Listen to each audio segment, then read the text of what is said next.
우리는 온라인 속에서 많은 사람들과 소통하게 됩니다. 유튜브를 보며 다른 사람들의 이야기를 듣고 댓글을 쓰기도 하고 좋아요를 누르죠. SNS를 하며 친구들과 이야기를 나누고 일상을 올립니다.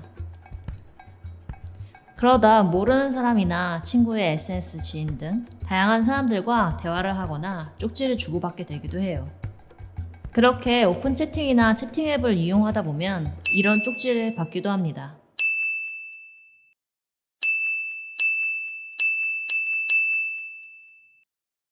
혹시 이런 쪽지를 받아본 적이 있나요? 아니면 친구에게 들어본 적 있나요? 서울 소재 초중고등학생을 대상으로 조사한 결과 36.4%의 청소년이 온라인에서 낯선 사람의 쪽지나 대화 신청을 받아봤다고 합니다. 그렇게 온 쪽지 내용 중에는 개인정보를 알려달라고 하거나 대화를 통해 알아가자, 쉽게 용돈 버는 방법을 알려주겠다는 것들이 있었어요. 성매매의 법적 정의는 다음과 같습니다. 불특정인 상대로 금품이나 그 밖의 재산상의 이익을 수수하거나 수수하기로 약속하고 성교행위, 유사성교행위를 하거나 그 상대방이 되는 것. 좀 더 쉽게 풀어보자면 어떤 사람과 만나서 성행위 할 것을 이야기하고 그 대가로 돈을 주거나 재워준다고 하거나 모텔비를 내주거나 술, 담배를 사준다거나 기프티콘 등을 준다고 하는 것을 말합니다. 만나서 성행위 하는 것 외에도 자신이 원하는 사진이나 자유 영상 등을 찍어달라고 하기도 하고 입던 속옷이나 스타킹을 판매하라고도 합니다. 그 외에도 자기가 자유행위 하는 것을 보기만 해달라는 경우도 있죠. 우리나라 청소년 성보호법에서는 청소년에게 성매매 제한하는 것 자체가 범죄입니다. 성매매가 이루어지지 않았어도 미수범이어도 처벌합니다. 성을 제한하거나 성을 산 사람을 성구매자, 성매수자라고 부릅니다. 성매매, 성매수자의 상대방이 된 청소년은 성매매 피해아동 청소년이라고 규정하고 있습니다. 청소년은 피해자이기 때문에 처벌받지 않습니다. 성매매라는 말을 살펴보면 성을 매매하다. 매매는 거래를 뜻합니다. 거래라고 하는 것은 서로 간의 합의를 통해 주고받는 것을 말합니다. 청소년들도 중고거래 등을 할 수 있죠. 그런데 왜 성을 거래하는 것, 성매매는 하면 안 되는 걸까요? 그 이유는 거래하는 것이 다른 것이 아니라 사람의 일부분인 성이기 때문이기도 하고 성매매 자체가 폭력이고 착취이기 때문입니다.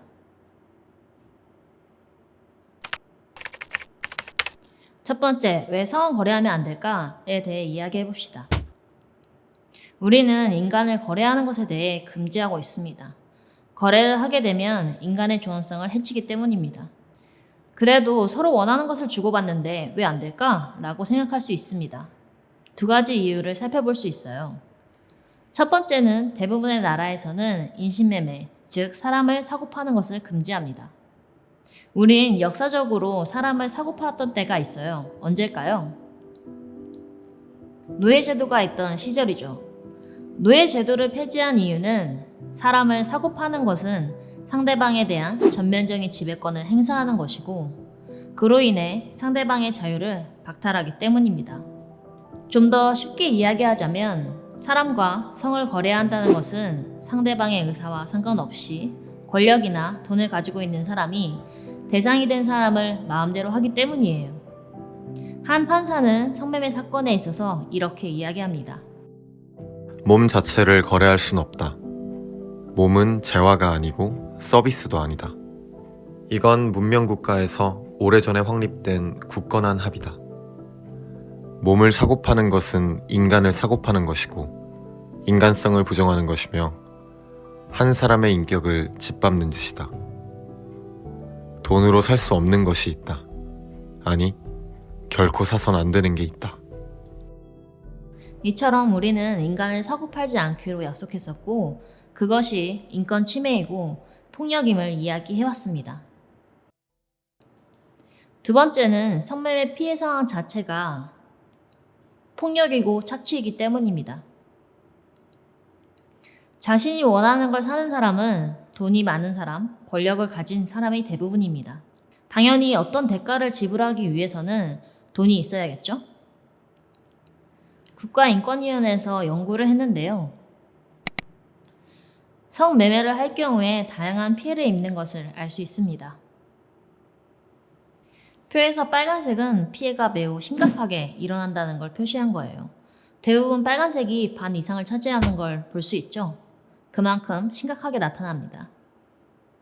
원치 않는 임신과 임신 중절을 하게 되기도 하고 성매매 환경에서 강간 등 성폭력 피해나 폭행, 협박 피해, 동영상 촬영과 유포 등을 당할 위험도 높습니다.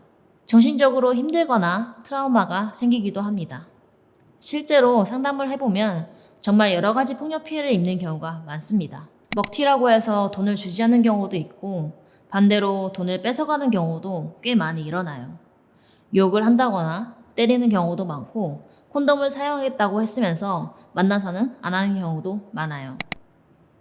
이처럼 실제로 성구매자한테 받는 폭력과 피해가 많은데도 우리가 잘 모르는 이유는 처음에는 잘해주면서 연인처럼 굴기도 하고 돈을 많이 준다고 하면서 유인하기 때문입니다. 이들은 재밌고 쉽게 돈을 벌 수 있다고 이야기합니다. 그러나 실제로 만나보면 다른 경우가 많습니다. 처음에 만나는 몇몇 사람들은 잘 대해줄 수도 있지만 하면 할수록 더욱 많은 피해를 입게 됩니다. 가해자들은 성구매를 하는 성구매자 외에도 성매매를 시키는 알선자가 있습니다. 알선자들은 업소의 업주, 실장, 애인, 선배 등이 있어요. 표를 보면 아까보다 빨간색이 더 많죠? 그만큼 알선자에 의한 폭력도 심하다는 걸 알 수 있어요. 과도한 벌금을 물리고 성형을 강요하는 건 100%가 나왔습니다. 여기서 과도한 벌금의 예를 들어보면 지각비를 하루에 몇십만 원씩 물거나 구매자가 돈을 주지 않으면 그 돈을 내 빚으로 만드는 경우가 있습니다. 또 칭찬하면서 여기만 좀 고치면 이쁘겠다 라고 하면서 성형을 부추기거나 욕을 하면서 성형이라도 해라라고 말하는 경우도 많죠. 그 외에도 돈을 제대로 주지 않는 경우도 많고 생리 중에도 하라고 하거나 콘돔 사용 자체를 못하게 막기도 하고요. 알선자에 의한 강간, 동영상 촬영, 협박 등 피해도 많이 일어납니다.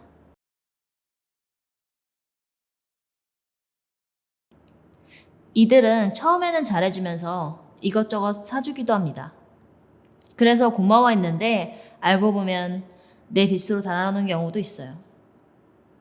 그렇게 빚을 지게 되면 도망가면 주변 사람들에게 알리겠다고 협박을 하기도 하고 다른 업소나 누군가에게 팔아 넘기기도 합니다. 처음에는 이런 피해들을 전혀 모르고 피해를 당하게 됩니다. 알선자들이 숙식 제공을 해준다고 하거나 보증금을 해준다고 하며 건전한 알바라고 속이는 경우가 많습니다. 스킨십 없는 알바라고 속이기도 하고요. 그래서 지낼 곳이 없는 청소년들이 많이 피해를 입기도 합니다. 처음 시작할 때는 실제로 스킨십이 없을 수도 있습니다. 하지만 계속 하면 할수록 점점 더 착취가 심해집니다. 그만두겠다고 하면 소문내겠다, 부모님께 알리겠다고 하는 경우도 있고요. 성매매 폭력과 피해들이 알려지고 텔레그램 성착취 사건이 알려지면서 법이 바뀌었는데요. 2020년 11월부터 아동 청소년 성매매의 경우 그 대상이 된 청소년은 피해 아동 청소년이라고 정의 규정이 변경되었습니다. 이전에는 피해 아동 청소년과 대상 아동 청소년으로 나뉘어져 있어서 대상 아동 청소년이 되면 보호관찰 같은 처분을 받기도 했습니다. 하지만 앞으로는 피해자가 동의하였더라도 어떠한 대가를 받았더라도 성매매 피해 아동 청소년이 되는 것이죠. 미국, 영국, 캐나다 등 외국에서는 이미 오래전부터 만 18세 미만 아동에 대한 성매매는 성착취이며 성학대라고 보았습니다. 그러니까 가해자들이 성적인 목적을 가지고 아동을 유인하고 부추기고 가해자의 의도에 따라 행동하게 되는 것으로 보는 것이지요. 89년도에 만들어진 유엔 아동 권리 협약에서도 성매매는 성착취이며 성학대임을 이야기하고 있어요. 아동 권리 협약은 어린이가 누려야 할 권리가 담겨 있고 이를 많은 나라들이 우리도 지키겠다라고 약속한 협약입니다. 여기서 아동은 만 18세 미만 청소년을 포함하여 아동이라고 합니다. 이 협약에서는 성착취와 성학대를 이렇게 정의하고 있습니다.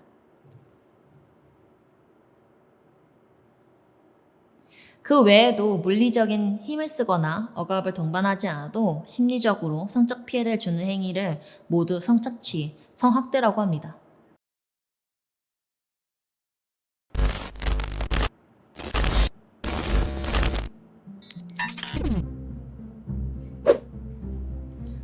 어떤 사람들은 성매매 피해자에 대해 이런 말을 하기도 합니다. 돈을 쉽게 벌어서 하는 거다. 돈 많이 번다. 자기가 원해서 한다. 선택한 거다. 대화를 왜 해서 그러느냐. 이와 같은 성매매 피해자에 대한 잘못된 편견과 인식은 어떤 점에서 문제적일까요? 사실 성매매는 구조적인 문제인데 이런 편견은 모든 책임을 개인이 지게 합니다. 그래서 문제의 근본적인 해결을 방해하죠. 지금부터는 성매매에 관한 4가지의 통념을 함께 살펴보도록 하겠습니다. 1. 선택한 것이니까, 동의한 것이니까 괜찮다. 우리는 이야기하기 전에 선택과 동의가 무엇인지 생각해 볼 필요가 있습니다. 선택이란 우리가 선택할 수 있는 여러 가지의 선택지가 있어야 비로소 자신이 원하는 진정한 선택을 할 수 있습니다. 진정한 선택이란 이런 것입니다. 어떤 상황에서 제 앞에 A부터 Z까지의 선택을 할 수 있는 게 있어요. 그러면 나는 A부터 Z까지 어떤 게 나한테 좋을지, 어떤 건 힘들지 생각해보고 고를 수 있어요. 그러나 내 앞에 A와 B 2가지의 선택만 있다면 둘 중에 고를 수밖에 없습니다. 근데 나는 이 A와 B가 다 마음에 들지 않아요. 그럼에도 싫어하는 선택권을 혼자서 얻을 수 있는 방법이 없기 때문에 A와 B 중에 더 나은 걸 고릅니다. 이러한 선택은 진정한 선택이라고 하기보다는 내가 처해 있는 상황에서 어쩔 수 없이 하게 되는 거죠. 그러면 이제 실제로 대입해 봅시다. 지금 가출한 상태의 나는 노숙을 한다. 모르는 사람한테 도움을 구한다. 라는 선택지가 있어요. 노숙이나 모르는 사람 둘 다 위험하고 걱정돼서 어떻게 해야 할 바를 모르겠어요. 어쩌면 C라는 선택지가 있을 수도 있습니다. 이건 집에 다시 들어가서 폭력을 당하는 것이에요. 그렇다면 나는 지금 A, B, C 어떤 선택을 하더라도 상황은 똑같이 위험합니다. C는 오히려 폭력을 당할 가능성이 더 높아요. 이렇듯 선택은 좋은 것과 나쁜 것 또는 좋은 것과 더 좋은 것 중에 선택할 수 있어야 하는데 피해자가 처한 상황에서는 나쁜 선택지밖에 없는 거죠. A, B, C 모두 다 폭력이나 착취를 당할 수밖에 없는 상황에서는 선택이라고 할 수 없습니다. 선택할 수 있는 게 없던 거죠. 또 다른 뒤의 선택을 하기 위해서는 다른 사람들의 도움이 필요합니다. 집에서의 폭력을 멈출 수 있는 누군가가 도와줘야 하는 거죠. 또 누군가는 이렇게 생각할 수도 있습니다. 숙식 제공 아르바이트를 구하면 되지. 하지만 청소년들이 아르바이트를 구하기는 생각보다 어렵습니다. 부모님 동의도 필요하고 고용하는 사람들도 청소년보다는 대학생을 쓰고 싶어 하기 때문이죠. 동의에 있어서 먼저 필요한 것은 내가 성구매자나 알선자한테 어떤 피해를 입을 수 있을지를 알 수 있어야 한다는 것입니다. 하지만 성구매자들과 알선자는 만나기 전에는 잘 대해줍니다.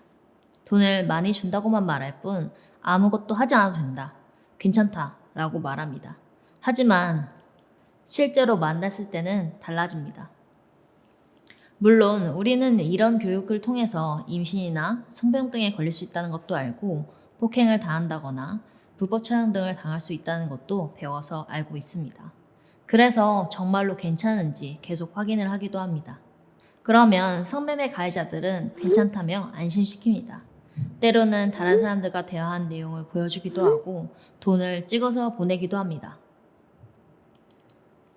이렇게 가해자들은 온갖 방법으로 피해자를 속입니다.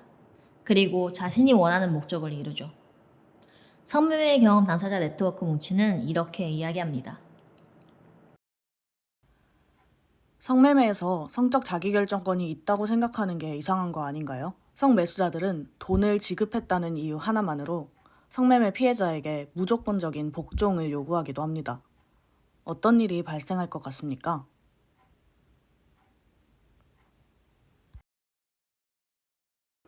두 번째, 돈을 많이 번다, 쉽게 번다.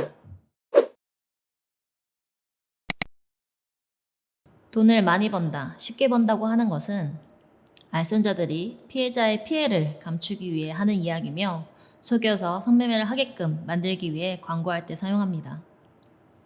잘해주는 척하면서 빚을 만들고 벌금을 내게 하는 등 다양한 방식으로 통제하는 업주나 실장이 있고, 사귀는 사이거나 사귀는 것처럼 하면서 때려서 돈을 뺏어가는 애인이나 또래 포주가 있습니다.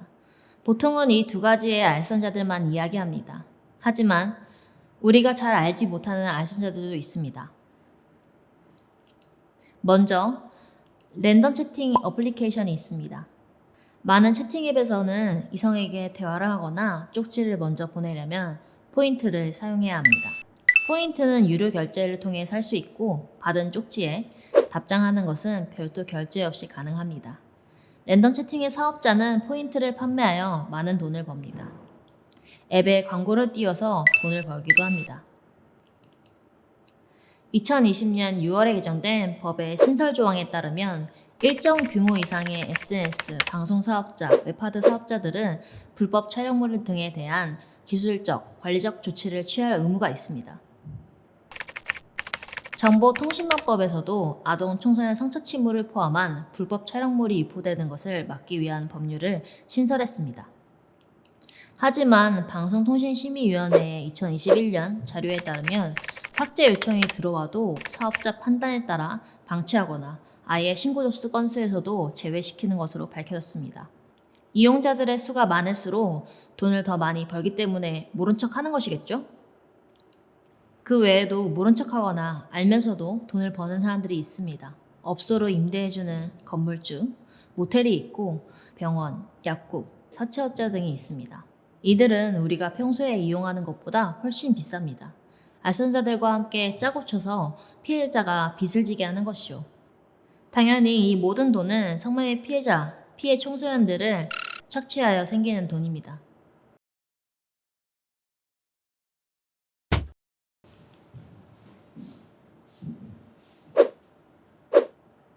세 번째, 돈을 받았으니 피해도 감당해야 한다.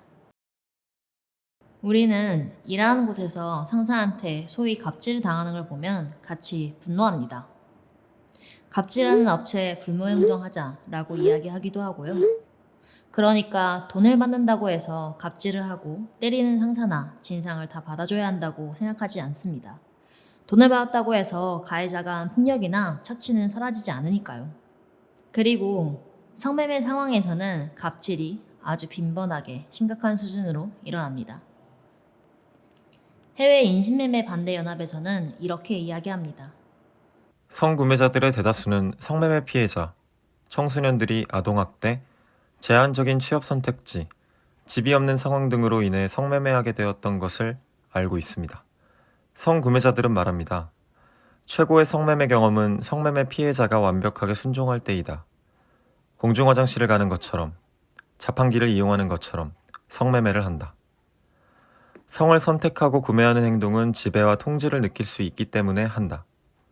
성구매자들은 자신의 욕구에 따라 성매매 피해자를 성적으로 이용할 수 있다는 특권의식 때문에 하는 것입니다. 이처럼 다른 사람을 내 마음대로 할 수 있다고 생각하는 가해자들은 사람을 사람으로 대하기보다는 물건이나 도구로 대합니다. 그러니 더욱 폭력적으로 행동하죠.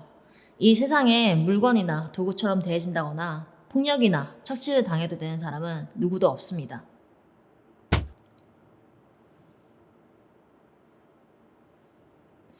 네 번째, 어떤 행동이, 모습이 피해자 같지 않다. 피해자들은 마치 계속 힘들어하거나 우울해하거나 어떤 모습일 것이라고 생각하는 경우도 있습니다. 하지만 피해자가 어떻든 어떤 모습이든 상관없이 가해자들이 한 폭력과 착취한 행동들은 사라지지 않습니다. 이에 대해 한 판사는 이렇게 이야기합니다. 성매매 알선을 당한 피해 청소년이 가해자들의 강압이 없었다고 증언하면서 고통스러웠다고 하소연하지 않는다고 해서 가해자들의 죄가 가벼워질 수 없다. 왜냐하면 성범죄 피해 여성이나 성매매 여성들의 반응은 모두 같을 수 없고 지금 당장 피해가 바로 나타나지 않을 수 있기 때문이다. 이렇듯 성매매로 인한 다른 피해들은 지금 당장 나타나지 않을 수도 있습니다. 그리고 피해자가 고통스럽다, 아프다고 말하지 않는다고 해서 아프지 않은 것도 아닙니다. 상담을 하다 보면 친구들한테나 부모님, 사람들한테는 괜찮은 척을 하는 경우도 많습니다. 이해받지 못하거나 비난받을까 걱정돼서 이야기하지 못하는 경우도 있습니다. 우리는 내 이야기를 잘 들어줄 수 있는 사람한테는 이야기를 하고 싶지만 그렇지 않은 사람한테는 애써 숨기기도 하죠. 그러니 우리는 피해자가 어떻다는 것을 보기보다는 가해자들이 어떻게 폭력을 가하고 착취를 하는지에 대해 집중해야 합니다.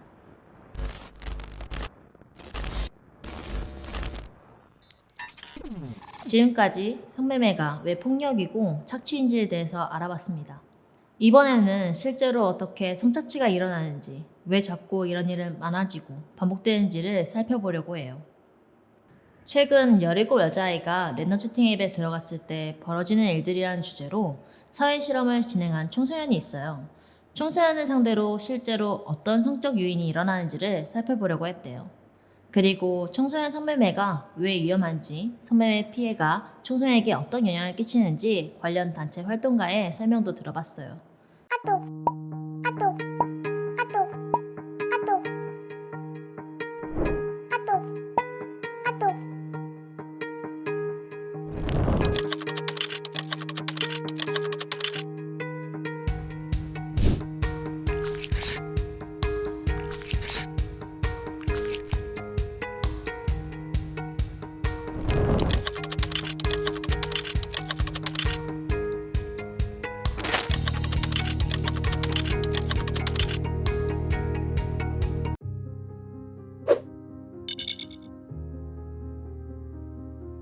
초등학교 때 한번 들어가 본 적이 있었거든요. 근데 그때도 이제 실험 내용이랑 똑같이 나쁜 사람들이 이렇게 접근을 해와서 저에게 성매매를 요구를 하고 알선을 해주겠다고 요구를 하고 그런 일들이 있었어요.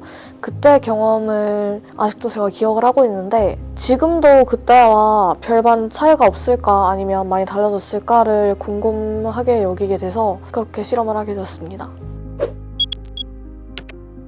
실험을 시작하고 얼마 되지 않아서 저보고 조건 만남 하시나요? 도와드릴까요? 40만 원 드릴 테니까 뭐 어디로 나오세요? 라고 말이 나왔거든요. 친한 오빠 동생 사이로 지내고 싶다라고 접근을 해서 먼저 자기의 정보를 다 까요. 자기는 몇 살이고 어디 살고 그 다음에 이름 뭐고 그런 걸 다 까고 나서 이제 저한테도 내가 이렇게 깠으니까 너도 까자. 잘해줄게 라고 이렇게 유도를 하는 그런 사람이 한 명 있었습니다. 1시간 반 동안 사회 실험을 했고 21명한테 성적인 메시지가 왔고 21명 중에 12명은 성매매 알선 및 유도, 2명은 몸사진 전송 유도, 나머지 7명은 성희롱 등이었습니다. 2개는 이 앱은 성인 전용 애플이니 들어오지 마세요, 미성년자 들어오지 마세요 라고 경고문을 띄워놓긴 했는데 제가 가명을 사용하고 가짜 나이를 사용하고 가짜 생일을 사용하니까 대부분 다 뚫리는 것으로 나왔습니다. 제 나이 또래 청소년들이 마음만 먹으면 쉽게 조건 만남 사기나 아니면 조건 만남이라든가 성매매에 접근하고 또 피해를 볼 수 있겠다라는 생각이 들었어요.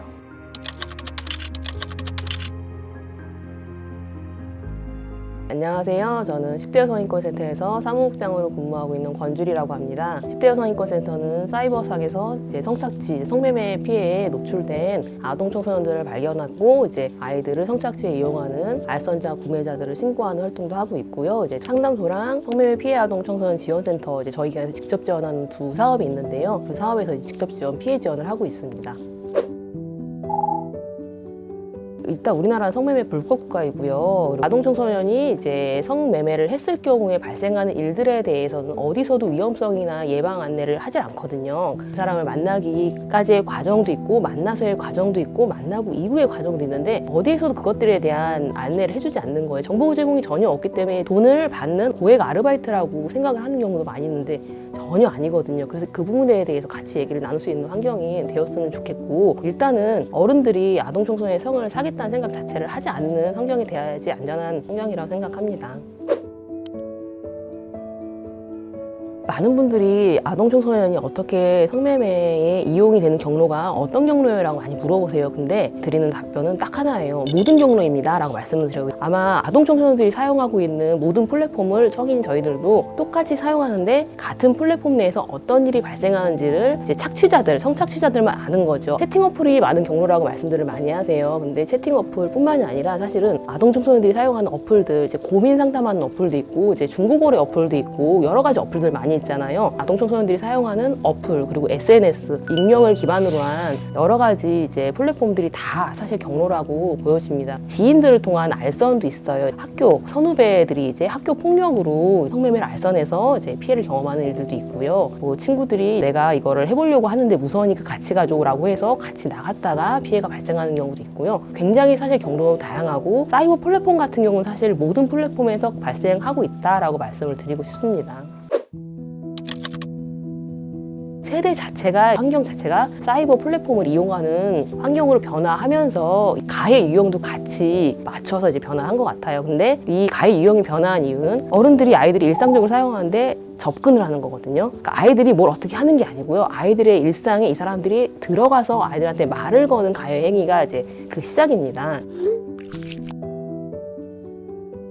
채팅 어플뿐만이 아니라 모든 이제 아동 청소년이 사용하는 플랫폼들에서 가능하다고 말씀을 드렸잖아요. SNS 같은 경우도 이제 직접적인 그런 제한 이런 게 아닌 경우에는 이제 그루밍을 동반하는 경우가 굉장히 많이 있어요. 아이들한테 뭐 맛있는 걸 사주거나 예쁘다고 하거나 좀 칭찬해주면 아이들이 그 유혹에 넘어가는 것 같은 그런 얘기들이 많이 있었는데, 사실은 그루밍 범죄는 굉장히 계획되고 정교한 중범죄입니다. 예를 들어 제가 아이랑 붙이면은 제 그 인스타그램 계정에는 이제 강아지들이 많이 있을 거란 말이에요. 그러면은 공개 계정이란 말이죠. 그러면 제 계정에 와서 저를 훑어본 사람은 제가 어떤 종류의 강아지를 키우고 이 강아지랑 언제 어떻게 산책하고 그리고 어떤 음식을 좋아하는지 기본 정보들이 그냥 게시가 되어 있잖아요. 그걸 보고 정보를 취득을 합니다. 취득한 정보로 이제 DM을 보내는 거죠. 다른 사람들한테 드러나지 않게 그 친구한테만 푸들 키우세요? 이런 식으로 이제 DM을 보내면 그 아이는 메시지를 받았을 때 이 사람도 푸들을 키우나? 라는 생각을 하면서 이제 약간의 경계가 허물어지고 대화가 이루어지는 거죠. 근데 이 상대방을 또 아동 청소년의 계정을 다 보고 말을 거는 거니까 대화가 너무 잘 된다고 생각할 수밖에 없는 거잖아요. 그러면 점점 더 이제 경계가 허물어지고 이 사람에 대한 믿음을 갖게 되는 거예요. 이런 뭔가 기본적인 친밀함과 믿음을 쌓은 다음에 사귀는 사이로 오인하게 만들거나 아니면은 너를 보고 싶다, 뭐 넌 너무 예쁘니까 네 뭐 얼굴 찍어서 보내줘봐, 아니면 네 몸을 찍어서 보내줘봐 하다가 다위하는 영상을 뭐 찍어서 보내줘봐 이런 식으로 발전하는 경우도 있고, 중고거래 같은 경우는 뭐 입던 속옷을 뭐 판매하거나 아니면 양말을 판매해라 라는 식의 접근들도 해요. 그러면 이제 아동 청소년들이 이제 그거는 성매매라는 생각을 못 하니까 이제 그러면 이제 거래를 하겠다고 이제 얘기하면서 대화를 주고받잖아요. 근데 거래를 하려고 하면 주소를 알아야 될 거 아니에요. 내 주소랑 그 사람 주소랑 개인적인 기본 정보들이 교환이 되는 거죠. 이제 판매하기로 결정을 했어요. 예를 들어서 그렇게 되면 이제 그 사람은 그때부터 너 이런 거 판매하는 애인 거 너 집 주소도 알고 너에 대한 걸 아니까 이제부터 내가 시킨 대로 하지 않으면 소문을 낼 거야 라고 하면서 더 확장된 피해로 나가는 거예요. 이제 피해가 심화될 때까지도 피해를 경험하는 친구들은 이 가해자의 말을 믿게 되는 거예요. 이 가해자들은 대부분 뭐 언제까지만 내가 요구하는 걸 들어주면 그 다음부터는 없던 일로 해줄게, 다 지어줄게 이런 얘기를 하니까 아까 친구들이 성매매 피해가 발생했을 때 어떻게 해야 될지 정보가 전혀 없다고 말씀드렸잖아요. 어떻게 할지를 모르니까 이 사람들이 약속을 지켜주기 바라는 그 마음으로 요구하는 바를 들어주게 될 확률이 높습니다. 사실 저는 덫이라고 생각하거든요. 성매매로 연결이 될 거라고 생각하지 못한 상황에서 발생하는 성매매들이 굉장히 많이 있습니다. 그래서 성매매로 귀결이 되는 거죠. 이제 시작은 성매매로 시작하는 게 아니어도 일단은 그 덫 때문에 내가 그만두고 싶어도 그만두기 어려운 환경들이 만들어지는데요. 실제로도 성매매 상황까지 이제 귀결이 됐을 때 그 상황 안에서도 발생하는 여러 가지 변수들이 있잖아요. 상대방이 한 명일 수도 있고 현장에서 아이를 착취한 사람이 한 명 이상일 수도 있는 거잖아요. 그 상황에서는 내가 어떻게 할 수 있는 것들이 없어요. 내가 안전을 담보가 받지 못하는 거죠. 성매매 상황에서 사진 영상 촬영을 불법적으로 당하는 경우도 많이 있고, 불법적으로 촬영 당한 걸 모르고 있다가 이제 나중에 헤어지고, 그때부터 또 내가 그때 너를 찍어놨는데 이거를 유포할 거야, 유포되지 않으면 어떻게 해야 되겠어 라고 하면서 또 다른 일로 이어지는 거죠.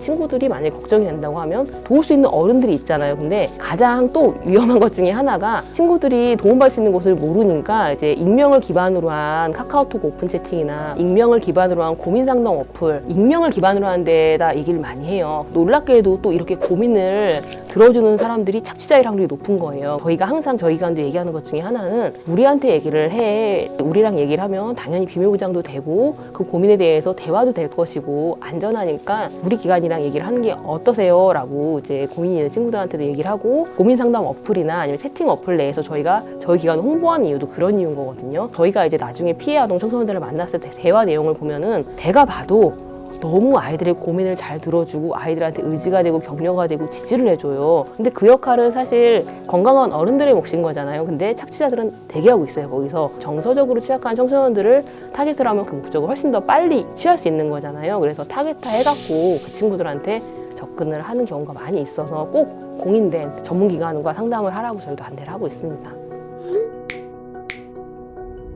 성매매 피해 아동 청소년들, 자발이든 강제든 어떤 이유로 상관없이 성매매 피해가 있을 경우에는 이제 법적으로 모두 보호받게 법이 개정이 되었어요. 그래서 2020년 11월 20일부터 지금 개정된 아천법이 시행 중에 있고요. 개정된 법에 근거해서 전국의 성매매 피해 아동 청소년 지원센터들이 17개소가 개소가 되었어요. 가까운 곳에 도움을 요청을 하시면 되고요. 어딘지 모르겠다라고 하시면 저희 기관에 연락을 주시면 저희가 이제 가까운 지역에 도움받을 수 있는 기관들을 안내해드리고 있으니까 언제든지 연락을 주셨으면 좋겠습니다.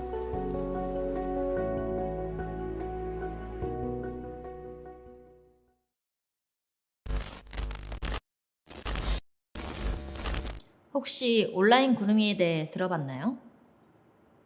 온라인 그루밍이란 온라인을 통해서 호감을 갖도록 친분을 쌓은 후 피해자가 성적인 행동을 하게 하거나 가해 행위를 하는 것을 말합니다. 가해자는 연령, 경제적, 정서적으로 취약한 아동 청소년과 친밀한 관계를 형성한 뒤 성적으로 착취합니다. 현재 청소년들은 SNS, 어플리케이션 등 온라인에서 활동하며 인간관계를 맺는 것에 매우 익숙한 세대들이죠. 성범죄 가해자들은 이러한 온라인 환경을 이용하여 아동 청소년에게 더욱 쉽게 친밀하게 접근할 수 있습니다. 그루밍 성범죄 가해자는 자신의 나이를 또래 나이로 속이거나 본인의 나이를 좀 더 어리게 속이기도 합니다. 피해자에게 선물이나 기프티콘을 주거나 공통의 관심사가 있는 것처럼 꾸미기도 해요. 이렇게 친밀감을 형성하고 신뢰를 얻어서 피해자를 조종합니다. 온라인 그루밍을 통한 청소년 성매매 피해가 많이 알려지면서 미리 예방하기 위한 사회의 움직임도 활발해졌어요. 다음 영상에서는 온라인 그루밍 처벌법이 어떤 과정을 거쳐 만들어졌는지, 그리고 그 수사는 어떤 식으로 이루어지고 있는지를 살펴보려고 합니다. 정서적인 지지를 해주며 사진이나 영상물을 착취하는 이른바 온라인 그루밍에 대한 경찰의 위장 수사가 허용됩니다. 미성년자를 유인해 성을 착취하면 처벌을 할 수 있도록 별도의 규정을 만들기로 했습니다.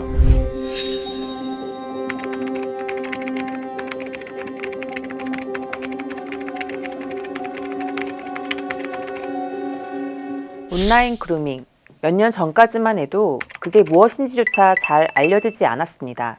사람들은 온라인 그루밍이 정말 범죄라고 생각하지 않는 경우도 많았습니다. 그러다 최근 확 달라졌습니다. 2019년 텔레그램 성착취 사건이 언론을 통해 알려졌어요. 바로 채팅앱, 메신저를 통한 온라인 그루밍과 거기에서 이어지는 아동 청소년의 성매매 피해가 어떤 것인지 그 실체가 드러났습니다. 온라인 그루밍은 그 자체로 성매매, 성착취로 이어지는 하나의 문이었습니다. 범죄자들은 친밀한 관계를 그럴듯하게 꾸며 피해자들을 문 앞으로 유인했습니다. 그리고 피해자가 온라인 그루밍이라는 문을 하나 열기만 하면 가해자들은 자신들의 이익을 위해 피해자를 착취하고 괴롭히며 범죄를 저지르는 걸 망설이지 않았습니다. 충격적인 가해자들의 행태와 실체를 확인하고 그제서야 어떻게 하면 이런 범죄 행위를 멈추고 예방할 수 있을지 머리를 맞대고 생각하기 시작했습니다. 텔레그램 성착취 사건 피해자의 60% 이상이 아동 청소년이었기에 이들을 보호하기 위한 여러 가지 일들이 빠르게 진행됐습니다. 2020년 3월 N번방 방지법이라고 불리는 여러 대책이 나오기도 했습니다. 그렇게 온라인 그루밍 처벌법은 2021년 9월 본격적으로 시행됩니다. 안녕하세요. 저는 경찰청 국가수사본부 형사국 여성청소년범죄수사과에서 근무하고 있는 정지현 경이라고 합니다. 반갑습니다. 기존 임의 수사 또는 강제 수사로 증거 수집, 범인 추적, 검거 등 수사가 이뤄질 수 없는 사안에 대해서 신분 위장 수사를 하고 있는데, 가해자가 개설하는 채팅방 같은 데 참여해가지고 성착취 목적 대화를 수집해서 하는 방법으로 수사를 진행하고 있습니다. 신분 비공개 수사는 채팅방 같은 데 참여해가지고 내 신분을 밝히지 않고 그런 증거 자료를 수집할 때 사용하는 것이고, 신분 위장 수사 같은 경우는 다른 신분을 가장해서 그 가장된 신분을 밝혀가지고 하는 수사 기법을 얘기합니다. 그전에는 함정수사가 있잖아요. 기회적용형 함정수사는 성매매 수사나 할 때는 많이 사용을 하고 했었는데, 법제화된 건 처음이고, 온라인 그루밍은 위장수사가 없이는 가해자들, 범인들을 처벌하기 어렵기 때문에 이렇게 만든 법이고, 미국 FBI, OSI라고 미 공군 수사대 긴밀히 협조해가지고 수사 기법이나 가이드라인 많이 살펴보고 매뉴얼을 제작을 했습니다. 전국에 위장 수사관 40명을 선발해가지고 수사연수원에서 일주일간 교육을 실시했고요. 위장 수사관들이 사이버 여청 수사관들을 상대로 교육을 실시해가지고 시행을 하고 있습니다. 경찰관이 직접 가해자와 성착취 관련 대화를 나누고 이런 증거 수집하는 데 가장 도움이 많이 되고 있습니다. 기존에 증거가 없어서 처벌할 수 없는 그런 사안도 위장 수사를 통해서 수사에 도움이 되고 있습니다. 청소년 피해자들이 처음에 내가 피해라는 걸 인식을 못한다는 점입니다. 심리적 지배관계에 놓여져 있어가지고 그런 피해를 인식하지 못하다가 피해를 알게 되는 경우에는 이미 많이 진행된 단계고, 증거자료 수집이 좀 어려운 점이 있습니다. 카카오톡 오픈 채팅방으로 나랑 놀 사람 들어와라 해서 들어갔더니 미션을 수행하면 기프티콘을 주겠다 그러면서 간단한 미션을 수행했더니 또 미션을 수행해라, 미션을 수행 안 한다고 했더니 너 사기다, 너 사기로 내가 경찰에 신고할 거다, 너의 신상을 다 알고 있다, 이런 식으로 해서 점점 욕을 하는 겁니다. 피해를 입은지 모르는 경우도 많지만은 피해를 입은 걸 알면서도 신고를 못하는 경우가 많이 있으니까, 이럴 때는 학생들이 관심을 가지고 상담을 해줘야 될 것 같고요. 낯선 사람이 오픈 채팅방 등에서 기프티콘을 선물해 주겠다, 아니면 이 미션을 수행하면 게임 아이템을 주겠다, 이렇게 해서 접근하는 경우 온라인 그루밍 범죄로 이어질 가능성이 가장 높습니다. 이렇게 접근하다 보면은 이런저런 일상적 대화를 해가지고 심리적 지배를 하는 겁니다. 낯선 사람이 그렇게 아무 그런 거 없이 호의를 베푸는 경우에는 항상 의심을 하고, 그럴 경우에 경찰에 신고를 하시고 부모님이나 선생님께 상담을 하시면 될 것 같습니다. 우선은 경찰에 신고하는 게 가장 최선의 방법이라고 생각됩니다. 학생들이 경찰에 신고하는 게 만약에 어렵다면은 부모님이나 선생님에게 알려가지고 경찰에 신고할 수 있도록 그렇게 조치가 하는 게 가장 좋을 것 같고요. 피해를 입었을 때 신고하는 게 어려울 거라고 생각되고 저희도 그에 공감을 합니다. 그렇지만은 신고를 하는 게 가장 최선의 예방이라고 생각이 되고요. 그런 신고를 할 때는 증거 자료 같은 거를 삭제하지 않고 경찰에 그대로 제출을 하시는 게 가장 좋을 것 같습니다. 아동청소년 성매매 특히 피해자 같은 경우는 성폭력 범죄 피해자랑 똑같이 처음부터 그렇게 수사를 진행을 하고 있습니다. 무슨 톡 하면서 만남을 하는 그런 방은 좀 가급적 안 들어갔으면 좋겠고, 오픈 채팅방 같은 데서도 많이 있기 때문에 그런 것도 좀 주의를 해서 이용을 해야 될 것 같습니다. 그렇다면 실제로 어떻게 해야 할까요? 만약에 여러분이 피해를 입었다면 상담소에 도움 요청하기. 가해자들은 사진과 영상만 보내주면, 만나주면 다 괜찮아질 거라고 이야기합니다. 하지만 실제로는 더한 협박이나 위험사항에 놓일 수 있습니다. 협박에 응하지 말고 주변의 도움을 청해야 합니다. 상담은 비밀이 보장이 되며 부모님께 알리지 않고도 가능하니 일단 상담을 받는 게 좋습니다. 가해자들이 너도 처벌받는다고 하면서 신고나 상담을 못하게 할 때도 있습니다. 청소년은 피해 아동 청소년으로 처벌받지 않으니 언제든 상담을 요청하세요. 대부분의 지원기관에서 SNS나 카카오톡으로 사이버 상담을 진행하고 있으니 먼저 연락해보시길 바랍니다. 혹시 이미 상담을 받았는데 불편했다면 지원기관이나 상담소마다 다르니 다른 곳에서도 상담을 받아보세요.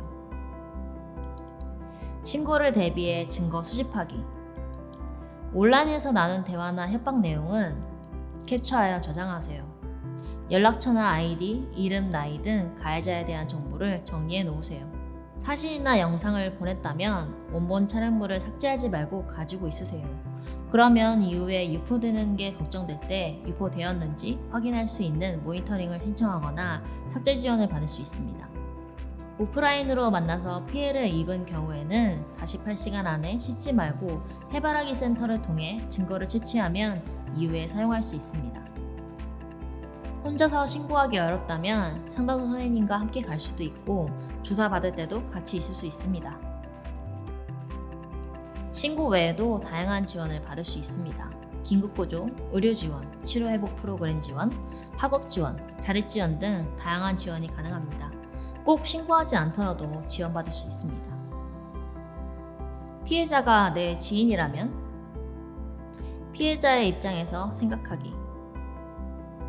어른은 어른으로서 아동 청소년을 보호해야 하는 책임이 있습니다. 그렇지 않고 피해 아동 청소년을 이용하고 착취하려고 하거나 비난하는 이들을 본다면 멈추라고 얘기해주세요. 주변에 피해를 입고 있는 친구가 있다면 먼저 손 내밀어 주세요. 피해자가 상담과 지원을 받을 수 있도록 상담소를 소개해주세요. 피해자는 자신의 잘못이라고 생각할 수 있습니다. 피해자의 잘못이 아니라고 이야기해주세요. 어떤 상황에서든 피해자가 어떻게 했든 폭력과 착취를 당해도 되는 사람은 없습니다. 온라인에서 성매매 제한 쪽지를 받거나 대화를 하는 사람들을 신고해주세요. 채팅 앱이나 SNS 등 앱 내에서 신고하기 버튼을 눌러 신고해주세요. 강의 듣느라 수고하셨습니다. 감사합니다.